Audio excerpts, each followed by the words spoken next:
খাওয়া হয় নাই।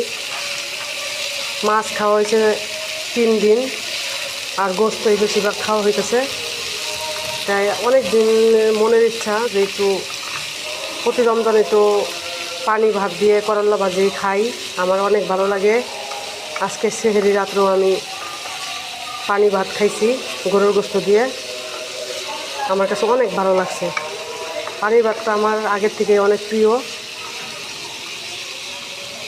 এই এখন আমি এই যে করল্লা ভাজিটা করে তারপর আস্তে আস্তে ইফতারি আজকে বানাবো, হালকা পাতলা, বেশি কিছু বানাবো না, কারণ ইফতারি আমাদের ভাজা পোড়া কম খাওয়া হইতেছে।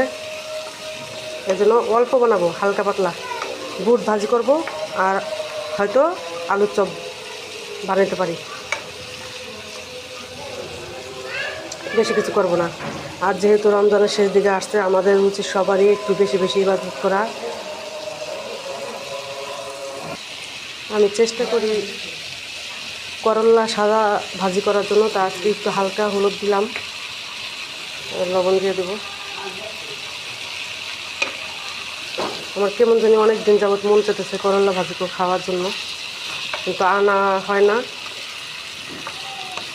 কালকে মনে করে আনার কথা বলছি, তাই নিয়ে আসছে। গরুর গোস্ত একটু আছে ফ্রিজে, ওটা সাহারি রাত্রে বের করে গরম করে তারপর খাবো, যেহেতু সন্ধ্যা রাতে কেউ খায় না, শুধু সাহারি রাত্রে খাওয়া হয়। এই অল্প একটু আলুর চপ বানাবো, তার জন্য মশলা নিয়ে নিয়েছি, ভাজা মশলা, পেঁয়াজ ভাজা, আর হচ্ছে চিলি ফ্লেক্স, আর এই যে বুট ভাজি করবো। এই দুইটাই আজকে, বেশি কিছু করি না কেন, আমাদের সমস্যা হইতেছে তো। বেশিরভাগ আমার ছোটো ছেলেটা মানে রোজা থাকলে ওই যে গ্যাসের সমস্যা হয় ভাজা পোড়া খাইলে, তাই আমরা একটু ফল, বেশিরভাগ চেষ্টা করি ফল পাকড় আর শরবত দিয়ে ইফতারি করার।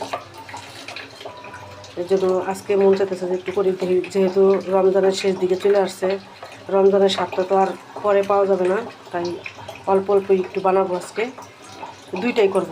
আজকে ঘুমনি নেই, ঘুমনি শেষ, ডাবলি শেষ হয়ে গেছে, তাই ঘুমনি বানাতে পারি নেই।